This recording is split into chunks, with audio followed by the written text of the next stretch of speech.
your journey into the heart and soul of Greece.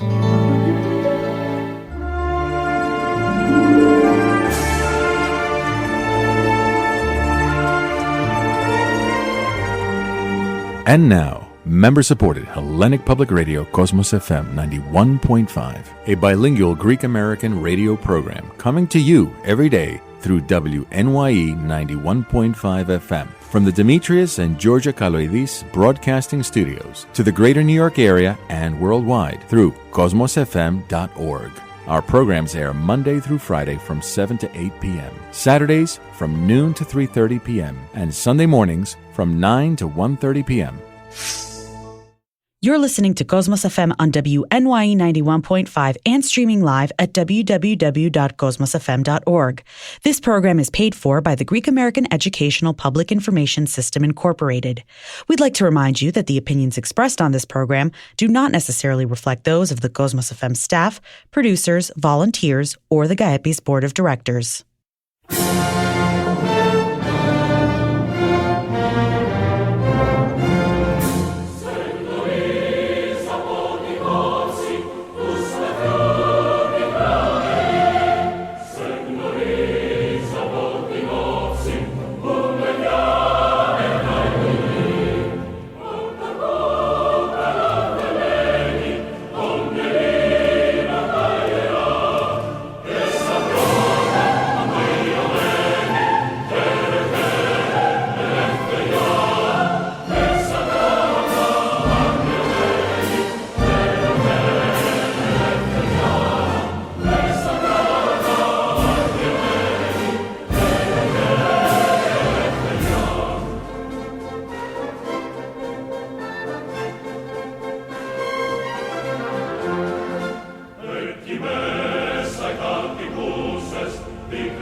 Tonight I will share my thoughts on the participants of the Greek War of Independence and how they continue to guide our lives.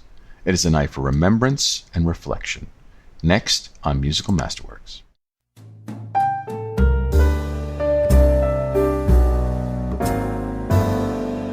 Cosmos FM. Support for Cosmos FM is made possible by the support of our members and contributions from At Investors Bank, one of our goals is helping businesses grow. Whether your company needs an equipment loan, line of credit, or real estate financing, Investors Bank can help. Because our lending decisions are made locally, our bankers can respond quickly with financing solutions to meet your company's needs. 855-I-BANK-4-YOU or online at myinvestorsbank.com. Investors Bank, banking in your best interest. Member FDIC, Equal Housing Lender. NMLS ID number 41179. The Peter Agris Memorial Journalism Communication Scholarships recently kicked off its 29th year of providing critical financial aid to aspiring Greek-American journalists, communications, and media specialists. The program will be accepting applications through March 31st.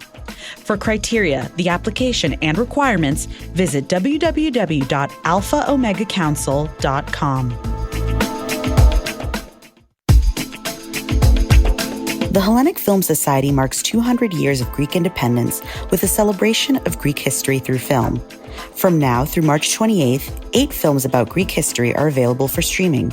Ticket information and the lineup of other films available for streaming is available at www.hellenicfilmusa.org. Friends of St. Nicholas Greek Orthodox Church have launched a new website, stnicholaswtc.org, where you may find details and updates on the construction of St. Nicholas Greek Orthodox Church and National Shrine and ways to assist.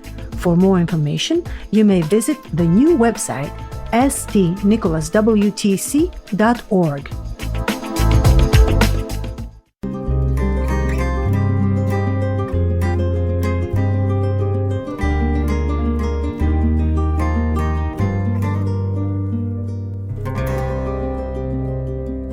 Ενημέρωση, πολιτισμός, ψυχαγωγία.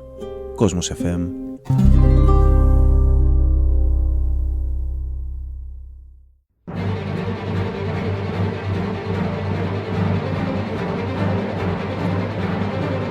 Musical Masterworks, a program dedicated to the rediscovery of great symphonic, instrumental, choral, operatic, cinematic, and electronic compositions from antiquity to the present, with your host, Mike Stratis.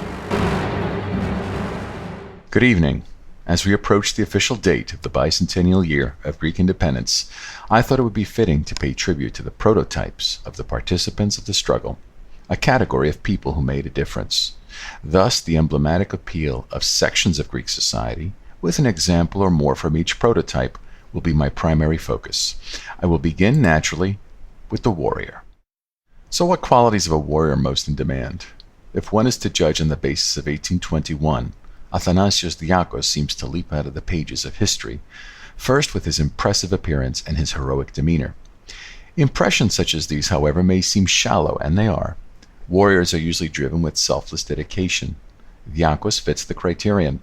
He began as a deacon, turned to the life of a cleft, served as the first warrior of Androutsos, and jumped at the chance to serve the Greek revolt. Of course, we know the rest of the story, the fateful battle at Alamana, the overwhelming odds, defeat, and death. His sacrifice, like that of Leonidas at nearby Thermopylae, and his loyalty to the spirit of the Greek cause continue to inspire. Who can ever forget his famous words as he was led to execution? The same may be said of 2 others I have separated for our consideration. Anastasios Karatasios of Imathia distinguished himself in Nausa and fought at the side of Emmanuel Papas and Angelis Gatsos, exhibiting great discipline and loyalty as he traversed great distances. He crossed Mount Olympus, collaborated with Karaiskakis across the Agrafa, and in Mesolongi, fought at the Battle of Petta, and performed guerrilla operations in Thessaly.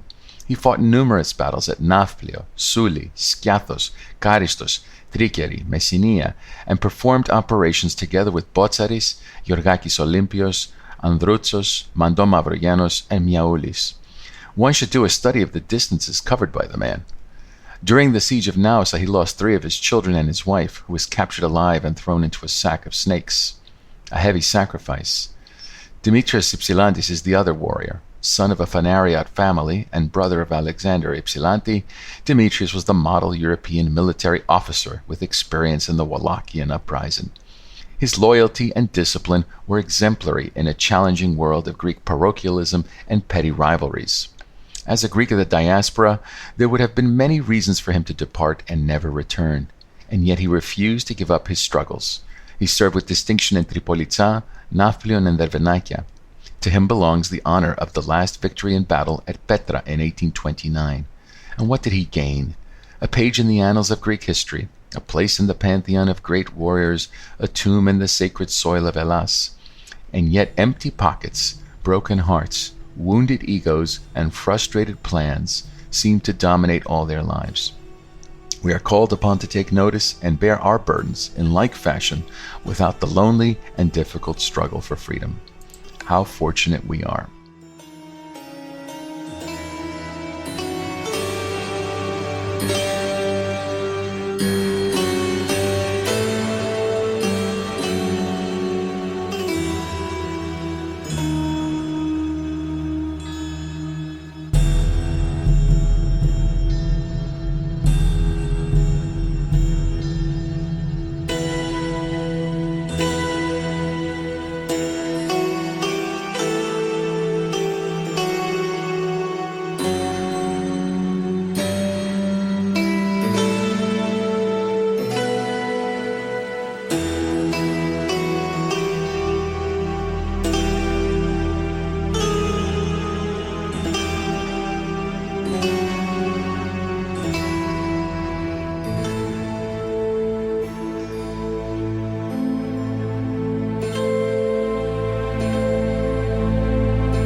Somehow the image of a mother and the struggle for Greek independence seems to always go together in my mind. The compelling images of the Vrizakis painting Grateful Hellas, showing Greece as a maiden expressing gratitude to her children, has become ingrained in my mind. Delacroix's Greece on the Ruins of Missolonghi is another case. It was one of the paintings that stirred the Philhellenes of the world. Then there is the lesser-known painting of the Italian Cesare Dell'Acqua, entitled The Greek Mother. While a much later work, it captures the traits that we all associate with the Greek mother: nurturing, guiding, inspiring, passionate, strict but loving, patient, and the list goes on. One thought has caught my attention and compelled me to reconsider my thesis. In many ways, the great Greek mother is a reflection of the Virgin Mother of God, the symbol of the protectress of the Greek people in times of turmoil, turning the tide against the enemy. A warrior mother who defends her child. There one can see the connection with Lascarina Bubulina, bringing down the wrath of heaven from her ship, the famed Agamemnon on the Ottoman fleet, firing her pistol and her cannons. The firm footing of her step planted itself on the soil with the fierceness of a new Amazon. Granted, the connection might for some seem strained a bit, but what then of Domna Visvisi, the Thracian wife and mother, who took her dead husband's place on the ship deck of the Kalomira and fought on? Another heroic woman who gave her all, including the family fortune, only to remain poor and forgotten at the end. Need I mention the brave women of Suli, who often fought at the side of their spouses and sons? And then there is another example, that of the legendary Mandon Mavrogiannos, the beautiful woman of aristocratic lineage, who grew up in an educated family influenced by the Age of Enlightenment. She studied ancient Greek philosophy and history at a college in Trieste, and spoke French, Italian, and Turkish fluently. She equipped, manned, and privateered at her own expense 2 ships with which she pursued the pirates who attacked her native Mykonos and other islands. Hers is a different example. She represents the genteel participant among the wild warriors of the struggle, giving of her wealth to form bands and gather ships whenever needed. Though unmarried and without children, We do, however, know of her sad love affair with Demetrius Ypsilantis.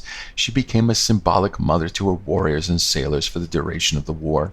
She famously made an appeal to the women of Paris to side with the Greeks and became famed throughout Europe for her beauty and bravery.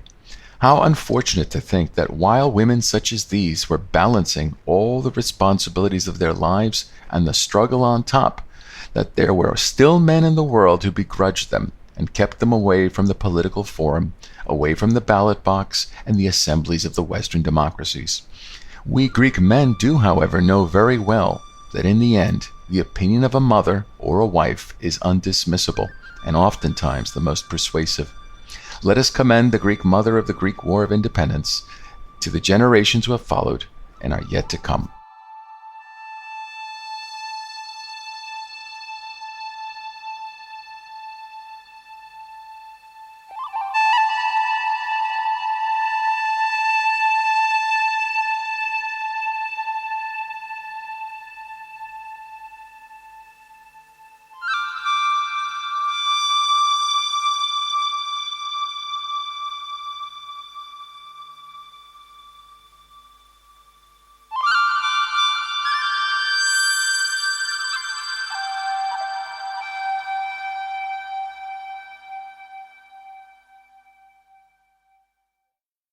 And what of the benefactor, the wealthy patron who gives of his personal estate and funds for the greater good? We hear of several very important individuals who gave without an expectation of recognition. There is the case of Emanuel Papas. The son of a priest, Papas managed to excel in commerce and banking, not only in his native Stratis in Macedonia, but also in Europe, establishing trading posts in Constantinople, Vienna, and Budapest, despite the limited education he received. Being one of the first members of the Filikieteria, he dedicated his fortune in order to organize and finance the training of troops. In March 1821, he tried to coordinate his actions with Karatassos, who had declared the revolution in Emathia, with a view to spread it through the entire region, but had little success. In May 1821, being declared leader and defender of Macedonia, Papas began operations in Chalkidiki and Mount Athos. Despite many early successes, the arrival of large Ottoman forces quickly brought an end to his military activities, and by November, with burning villages around him, he reluctantly departed on a boat bound for the south. He never made it there. He died of a heart attack while the boat was approaching the Cafirea Strait on December 5th. He left behind a widow and 11 children, 8 sons and 3 daughters. 3 of his sons died fighting for independence. Athanasius was captured and beheaded by the Turks in Chalkida in 1826. Yanis had died fighting at the side of Papafleses at Maniaki in 1825, and Nikolaos died fighting at the Battle of Kamatero in 1827. As if his wealth was not enough, the lives of his sons would be added to the cost of freedom. For these he was proclaimed a hero of the nation by the First National Assembly at Epidavros. And then there is the case of the caviar king of Russia, the great Ioannis Varvakis, also a member of the Filikieteria, and a son of seafaring Psara, who gave millions of rubles to help the cause and settle refugees. The same could be said of Mandon Mavrogiannos and Domna Visvisi. The most fascinating aspect of these great benefactors was their inability to stay put and to continue to reap the rewards of their investments. They did not support the struggle as a means of gaining fame. They did not appear before a committee with conditions and stipulations, with lawyers and secretaries seeking to leave a written record of their largesse or their name emblazoned across a building. They did not necessarily have their minds set on seeking new social circles or obtaining access to elites, though Varvakis did attain the highest honors from Catherine the Great herself and Alexander I in Russia. These were more consequential. Had that been the case, then these men and women would have never left the comfort of their homes and preferred to send the symbolic token of their financial support. What could we learn from them? Humility and generosity should be instinctive. The focus of such should be the institutionalization and continuity of both traits. We should encourage these in our children. We should not encourage fawning and flattery to secure them. It is by being humble and turning our attention to the general good that we may instruct and inspire the benefactors. I am sure that they will have concluded, before the recipients have even realized, what the impact of their actions will be and whether or not the prospective recipients are worthy of them.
traits make a leader? Ah, there we have one of the most complicated questions of Greek history.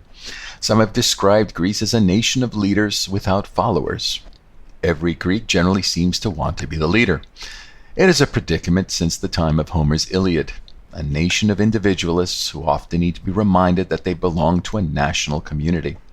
And yet, it has always seemed to me in my experiences that the few people who push away leadership roles are often better suited for them.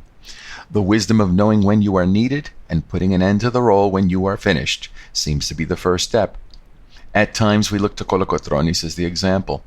But let us be realistic. As much as we want to believe that perfect leaders exist, we must also accept the reality that there is no such thing as a perfect leader. There is no perfection in our human struggle. Kolokotronis at times could command every single person he met with a simple phrase of common wisdom. He could make them feel that they were capable of achieving all great things. His example on the field of combat was a study in calmness and measured heroism. Nothing in excess, modesty and pragmatism, accountability and responsibility. These were all his strengths. He was attentive to some fleeting detail that could in the end be the most important consideration in battle. But even Kolokotronis fought his own demons. This can be seen in the horrific episode of civil war during the struggle and the post-independence politics which entangled him and others. And yet he knew these things were beneath him, and that is why he wrote his memoirs, to explain his actions to posterity. And what of the great Kapodistrias, the political likes of which the Greek people have not seen since the year of his assassination? Who can compare to the subtlety of vision, the patience in planning and in his fellow citizen, the elegance in thought and word, and the paradigmatic inner strength and conviction of such a man? The proof of these is in the fact that he was too dangerous to the schemes of the petty and corrupt partisans of the foreign powers and the mighty pound sterling. He was too Olympian for their provincial tastes, too enlightened for their anachronistic comforts and ways. Then again, is that not what makes the leader so compelling? The fact that he is willing to take your way of thinking, substitute a greater image of the general welfare of his people and his nation, and persuade you to voluntarily accept him. Is it not by wanting to compel you that his ideas will compel you? Is it not the fact that you have been convinced of the reality and reason of his argument that moves you? Only then will the individuals of the Greek world follow. Only then, when each Greek vision is elevated by the common vision, will the we replace the me. Too many times have I attended meetings and sessions and conventions and conferences where the majority of my time is spent in listening to the monologues of those who seek leadership positions. Too many times have I watched leaders abandon their responsibilities at the first sight of difficulty. Too many times have I witnessed the cycle repeat itself over and over with yet another promise, yet another election, yet another disappointment. What we need is people who refuse to be leaders to become leaders. Perhaps their sense of shortcoming and imperfection will unite us all. Perhaps then our imperfections will inspire us to be better.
Then there is the delicate matter of the cleric.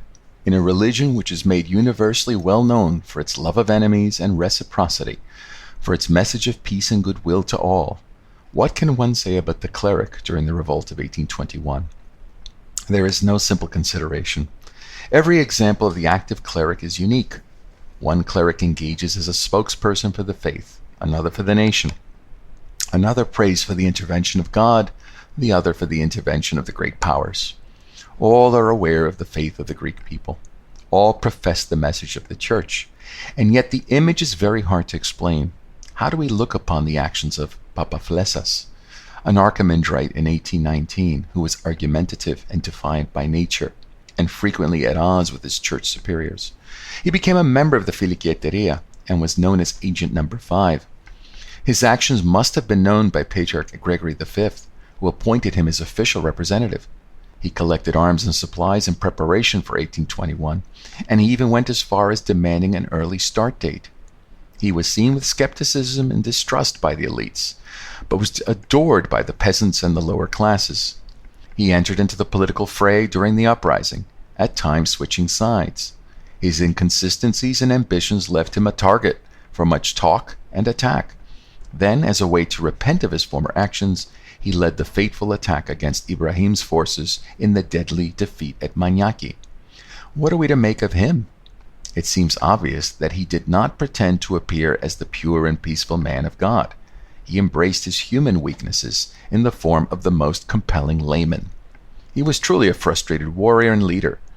His entry into the church was more of a second thought than a true calling.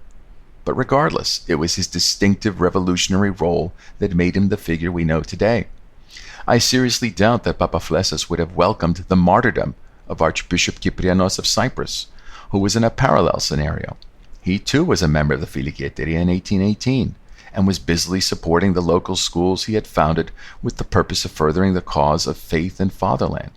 But unlike Papaflessas, Kyprianos was a servant of the cloth, engaging in problems as a clergyman. When approached by Alexander Ypsilanti to raise the banner of rebellion on Cyprus, he responded with solid pragmatism and honesty that an isolated island far from Greece, with no substantial navy and no tradition of cleft warfare like other parts of the Greek world, would be doomed to failure. Of course, this did not stop him from blessing the departure of Cypriots who left in large numbers to fight in Greece.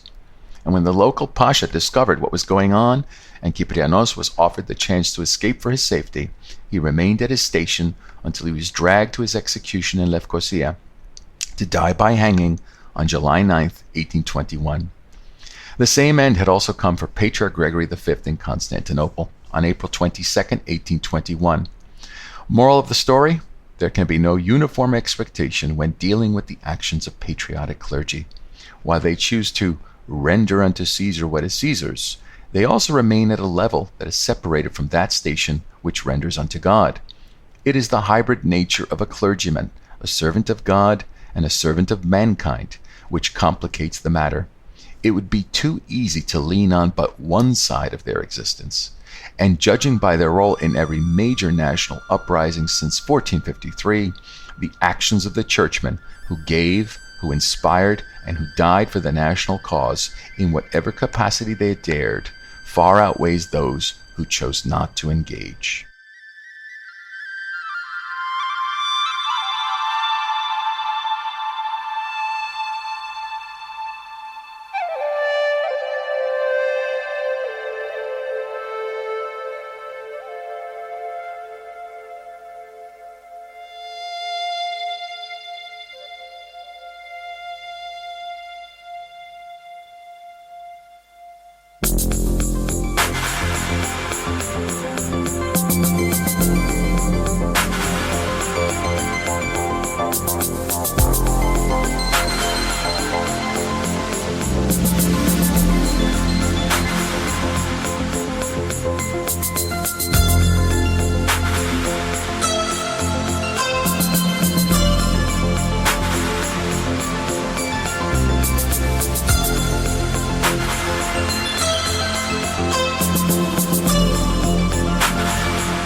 And what of the pioneers?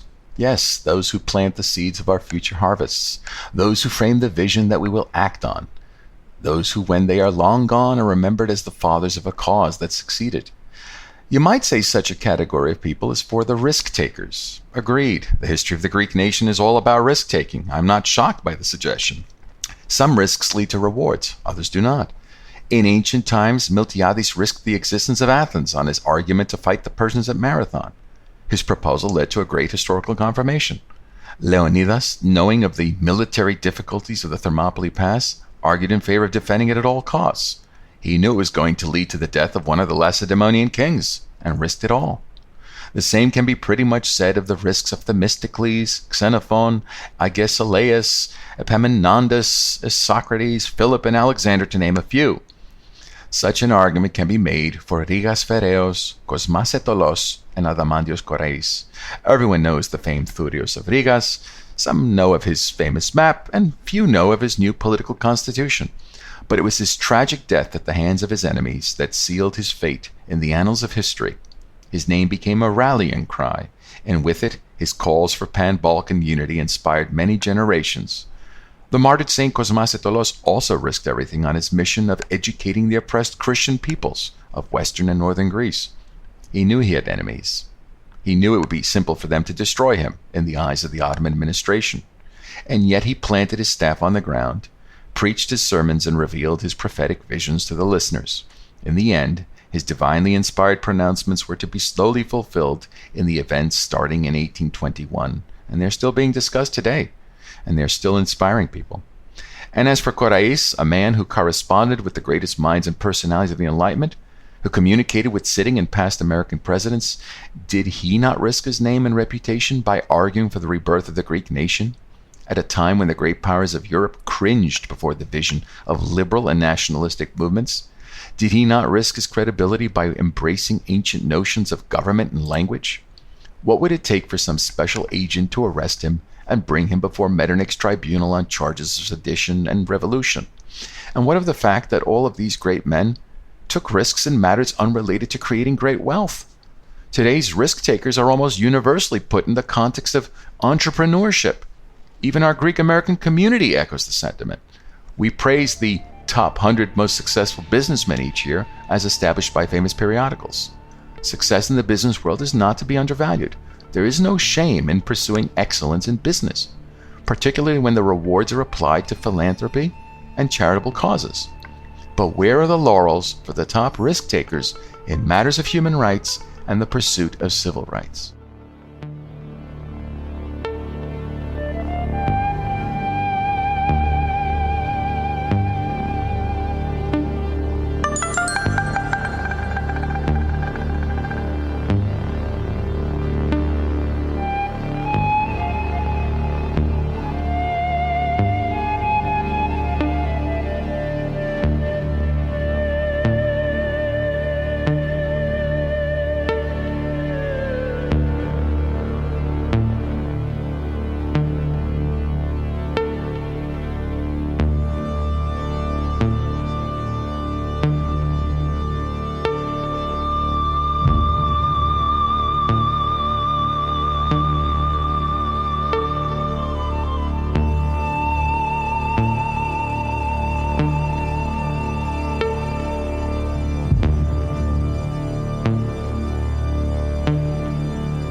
And I'll be back with more after the news from Greece.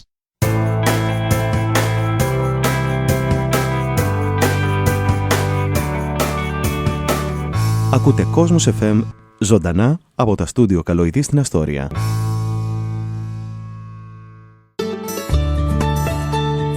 Η εκπομπή είναι μία προσφορά του United Brothers Fruit Market, γωνία 30th Avenue and 33rd Street στην Αστόρια, για φρέσκα φρούτα και λαχανικά. Μπορείτε να ανακαλύψετε τη γεύση και την ποιότητα μέσα από 12 ποικιλίες των 40.000 pound μήλων στο εποχιακό Apple House. United Brothers Fruit Market, ανοιχτά όλο το 24ωρο, 7 μέρες την εβδομάδα με διαθέσιμο πάρκινγκ.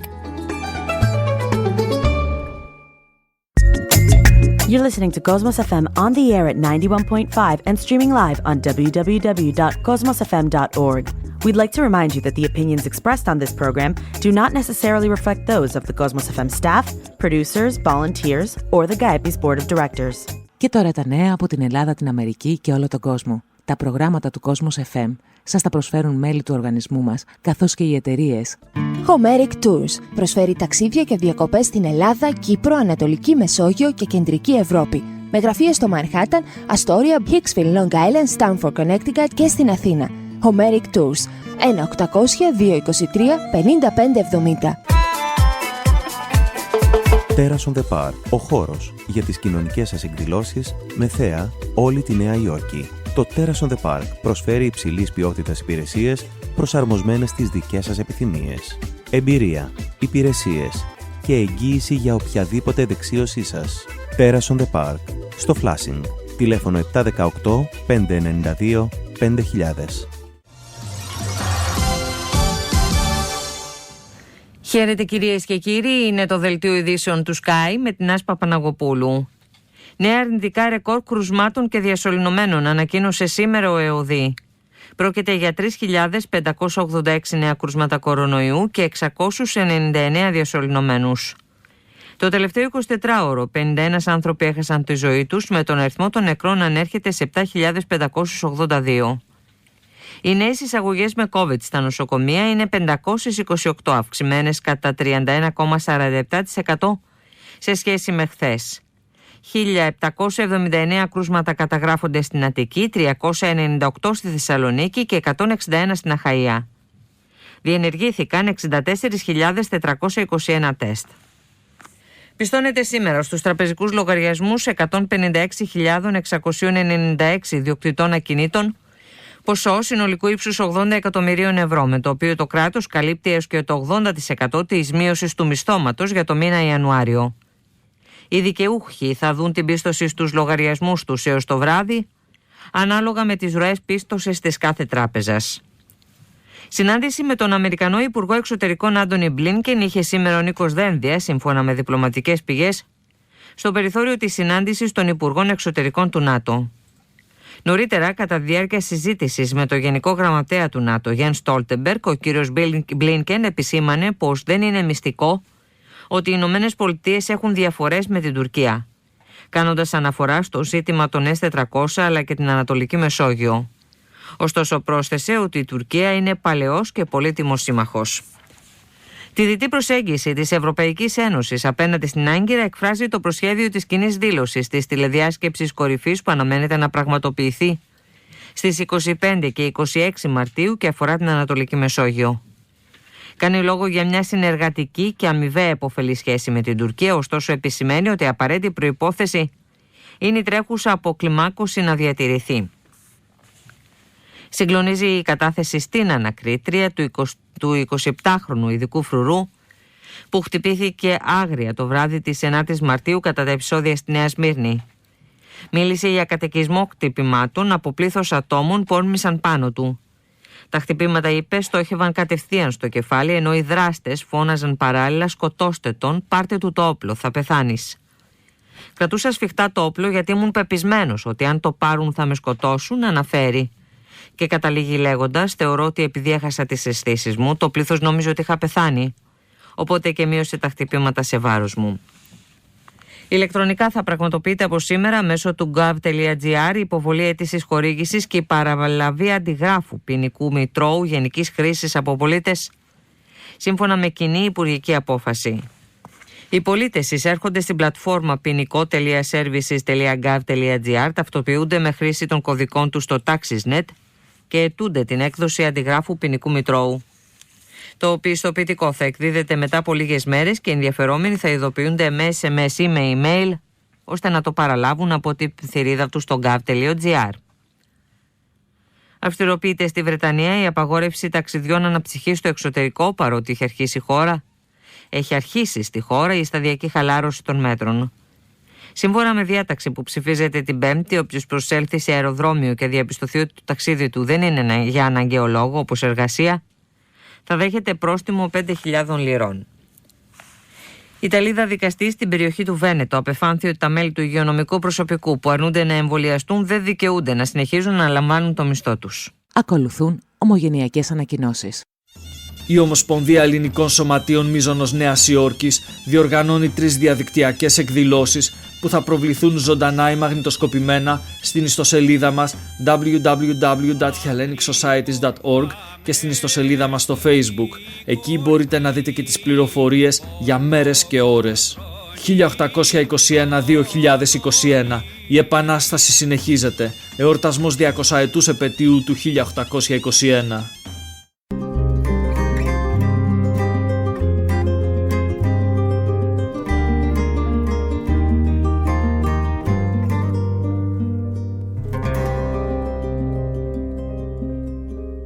Κόσμος FM, το ελληνικό κοινοφελές ραδιόφωνο.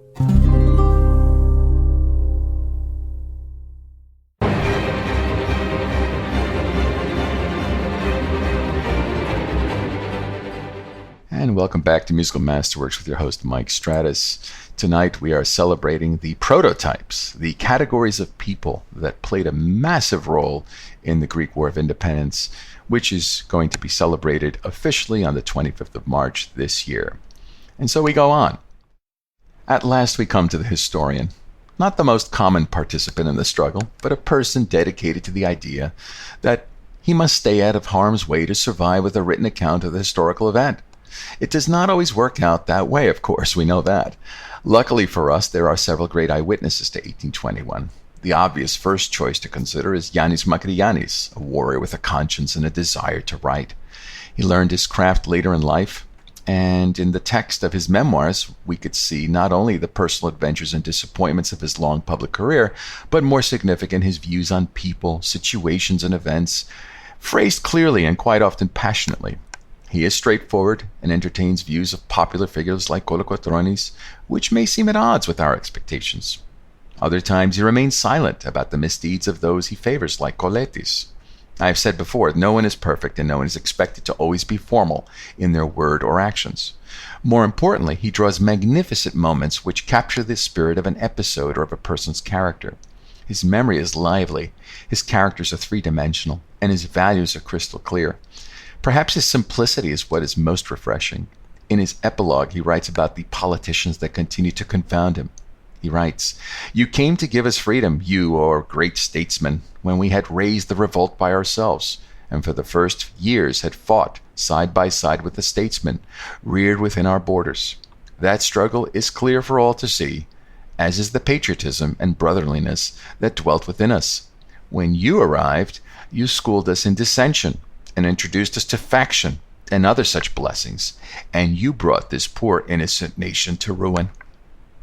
Lest we forget, it was Makriyannis who also spent a great portion of his work laying out the classic Greek dilemma of what is good for the one and what is good for the many, the we versus I distinction. It is also Makriyannis who reminds his reader why it was so important to struggle for the glory of Greece, as when he points to some ancient marbles and to a few soldiers who are planning to give them away. He writes, "I took these soldiers aside and told them this: you must not give away these things, not even for 10,000 thalers. You must not let them leave the country. It was for them we fought." But I would be remiss if I did not mention the other big name in the field of history, Nikolaos Kasomoulis, author of Military Reminiscences of the Greek Revolution. Kasomoulis, unlike Makriyannis, consistently maintains an objective glance at the subjects and events. He's a polished writer. He's the son of a Macedonian merchant with a solid education. He writes in the purified Greek, and he too joined the Philiki Eteria and participated in the major events of the war. He is a master of prose, revealing the psychological and emotional depths of his characters. When Karaiskakis was accused of treason in April 1824, Kasomoulis watched in delight as the accused used humor to disarm his judge. His accuser began, "You're 50 years old and still in the habit of talking too much." To which Karaiskakis replied, "You're 80 and there's a habit you and your wife still have." We also owe a debt of gratitude to Kasomoulis for his memorable portrayal of the Third Siege of Messolongi. He wrote, "The torch that was Messolongi sheds its light as far as Vasiladi and Klisova and over the whole plain, and even reached us. The flashes of gunfire looked like a host of fireflies. From Messolongi we heard the shrieks of women, the sound of gunfire, the explosion of powder magazines and mines, all combined in an indescribably fearful noise. The town was like a roaring furnace. Vivid imagery clearly abounds." It is worth ending with the words of Kasomoulis, who described the national jubilation in the aftermath of the Battle of Navarino. "We did not know what to do apart from congratulating ourselves and giving praise and thanks to God. That was the first day on which our chains were cut. It was the day that had long been awaited by our fathers and forefathers, by those who died at Messolongi, and by the people who had never truly surrendered."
And let's not forget, it was the historian that left behind the amazing testament of the events of the great Greek War of Independence of 1821. And to that important fact, we owe much. This is your host, Mike Stratis, Musical Masterworks, celebrating the 200th anniversary of the Greek War of Independence. If you have any questions or comments, please feel free to call at 718-204-8900. It has been my pleasure dedicating much of our airtime to the celebration of the bicentennial. I look forward to being here again with you in 2 weeks. Until then, zito η Ελλάδα μας. Zito, zito.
Η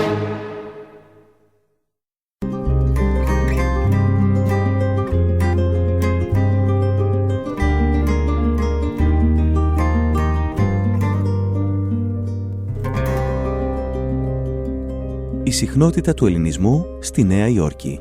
Κόσμος FM.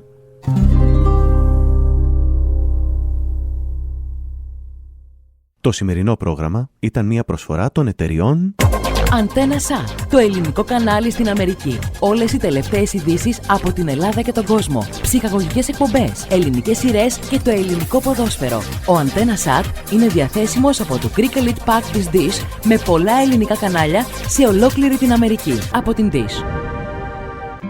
Στην Investors Bank, στόχος μας είναι να βλέπουμε τις επιχειρήσεις σας να προοδεύουν. Είτε χρειάζεστε δάνειο για να ανανεώσετε τον εξοπλισμό σας, είτε credit line, είτε χρηματοδότηση για αγορά ακινήτου, η Investors Bank είναι εδώ για να σας βοηθήσει. Πληροφορίες στο 855-422-6548 ή στο διαδίκτυο www.myinvestorsbank.com. Investors Bank. Banking in your best interest. Member FDIC. Equal Housing Lender. NMLS ID number 41179. New Greek TV. Η ελληνική τηλεόραση της Ομογένειας που για περισσότερο από 29 χρόνια είναι κοντά στους Ελληνοαμερικανούς της Νέας Υόρκης. Νέα ελληνική τηλεόραση. Έρχεται καθημερινά κοντά σας ανανεωμένη στην Time Warner, κανάλι 1600, RCN, κανάλι 523. Πληροφορίες για νέους συνδρομητές www.newgreektv.com και 718-726-0900. Νέα ελληνική τηλεόραση. Η φωνή των Ελλήνων της Αμερικής. This broadcast of Cosmos FM is paid for by the Greek American Educational Public Information System, Incorporated.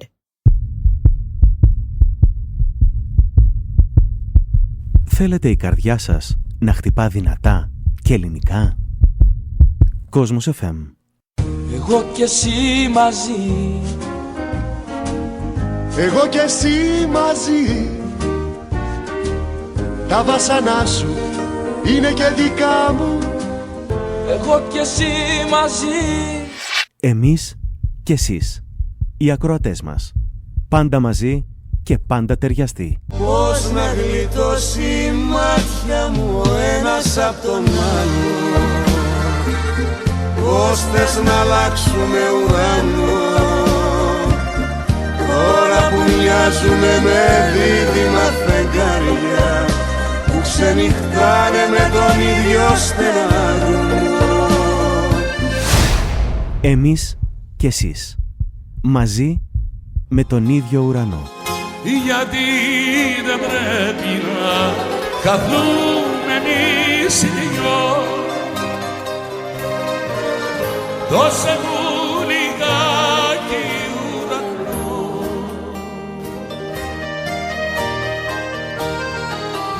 Πάρε με μαζί στο πέταγμα σου. Το Κόσμος FM θα είναι για πάντα εδώ, γιατί έχει εσάς, τους πιστούς ακροατές του. Όταν έχω εσένα, μπορώ να ονειρεύομαι ξανά, να ανοίγομαι στη θάλασσα πανιά, να πιάνω με τα χέρια μου τον κόσμο να τον φτιάξω. Τον κόσμο μας θα τον φτιάξουμε μαζί, εμείς και εσείς, οι ακροατές μας.